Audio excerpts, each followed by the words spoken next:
Bonjour, nous vous proposons dans cette vidéo, l'étude de la fonction d'un sujet de baccalauréat, f de x égale 1 plus le logarithme népérien de x sur x carré.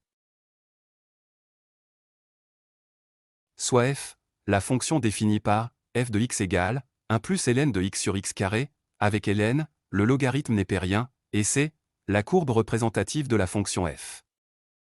Première question, étudier les variations de f, en déduire les asymptotes, et dresser le tableau de variation. Deuxième question, trouver les points d'intersection de la courbe C avec l'axe des abscisses. Troisième question, tracer la courbe C et en déduire le signe de la fonction f sur son domaine de définition.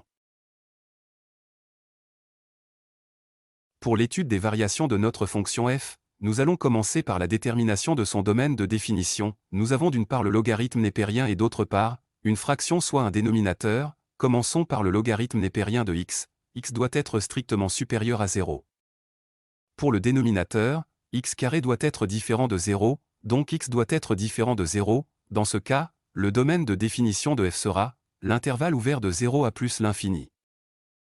Maintenant, nous allons calculer les limites aux bornes de notre domaine de définition. Commençons par la limite de f de x quand x tend vers 0 par valeur supérieure. Or la limite de ln de x donne moins l'infini et celle de x carré donnera 0. On aura donc une forme indéterminée soit l'infini sur 0. Pour lever cette forme indéterminée, on écrira f de x sous forme de produit.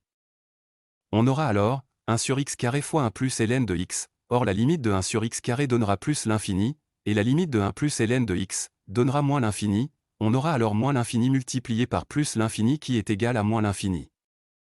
On a trouvé que la limite de f de x quand x tend vers 0 est égale à moins l'infini. Cela signifie que la droite d'équation x égale à 0, soit l'axe des ordonnées est une asymptote verticale de la courbe C de la fonction f. On a trouvé le domaine de définition de la fonction f et sa limite quand x tend vers 0 ainsi que l'asymptote verticale. Maintenant, nous allons chercher la deuxième limite quand x tend vers plus l'infini. On a la limite de ln de x est égale à plus l'infini, et la limite de x carré est égale aussi à plus l'infini, donc on a encore une forme indéterminée soit l'infini sur l'infini.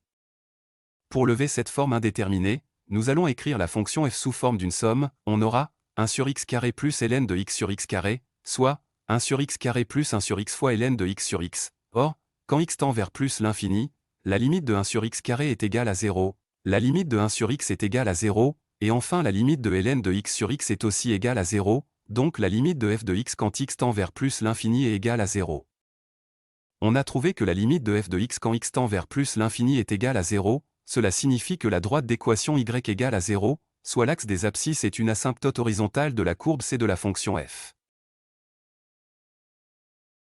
On a calculé les limites aux bornes du domaine de définition, et on a trouvé les deux asymptotes de la courbe C de la fonction f. Passons maintenant au calcul de la dérivée f' de f, sachant que la dérivée de u sur v est égale à u' fois v, moins u fois v' sur v carré.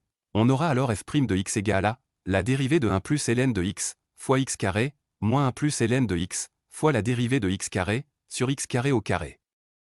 Or la dérivée de ln de x est égale à x' sur x soit 1 sur x, et la dérivée de x carré est égale à 2 fois x' fois x soit 2x. En remplaçant ces résultats dans notre formule de f', la dérivée de f, on aura 0 plus 1 sur x fois x carré, moins 1 plus ln de x fois 2x, sur x puissance 4. En développant ces termes de notre dérivée f' de x et après calcul, on obtient f' de x égale à moins 1 moins 2 fois le logarithme népérien de x, sur x puissance 3.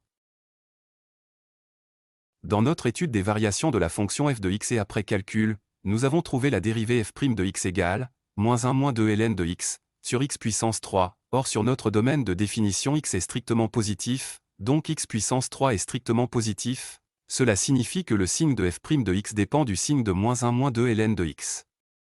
Moins 1 moins 2 ln de x est supérieur ou égal à 0, implique moins 2 ln de x supérieur ou égal à 1, donc ln de x est inférieur ou égal à moins 1 sur 2, x est inférieur ou égal à e puissance moins 1 demi, x est alors inférieur à 1 sur racine de e. Traçons sur un axe le signe de f' de x, or la fonction f est définie juste sur l'intervalle allant de 0 à plus l'infini, f' s'annule en 1 sur racine de e, donc de 0 à 1 sur racine de e. f' de x est positive et de 1 sur racine de e à plus l'infini f' de x est négative.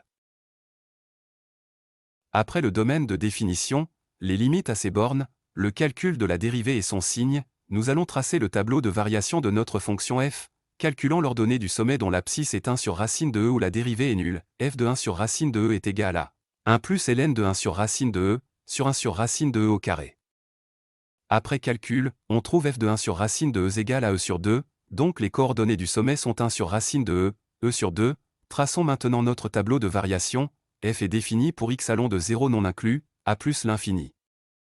F' de x s'annule à 1 sur racine de e, elle est positive entre 0 et 1 sur racine de e, et négative de 1 sur racine de e à plus l'infini, donc f de x est croissante de moins l'infini vers le sommet et elle est décroissante de ce sommet vers 0. Ainsi nous avons terminé l'étude des variations de la fonction f et clôturé la première question de notre exercice. Passons maintenant à la deuxième question. Trouver les points d'intersection de la courbe C avec l'axe des abscisses. L'équation de l'axe des abscisses x' au x est égale à y égale 0, or y est égal à f de x, donc on va résoudre l'équation f de x égale 0. On aura alors 1 plus ln de x sur x carré est égal à 0, ça implique que le numérateur est nul, donc 1 plus ln de x égale 0, ln de x égale à moins 1, x est égal à e puissance moins 1 soit 1 sur e. Donc la courbe C coupe l'axe des x' au x au point de coordonnées 1 sur e, 0. Passons maintenant à la dernière question. Tracer la courbe C de la fonction f et en déduire de signes de cette fonction f sur son domaine de définition. Pour résumer, f de x est croissante de moins l'infini vers son sommet, puis elle est décroissante de ce sommet vers 0, l'axe des ordonnées est une asymptote verticale de la courbe C et l'axe des abscisses est une asymptote horizontale de la courbe C. La courbe C coupe l'axe des abscisses au point de coordonnées 1 sur e0.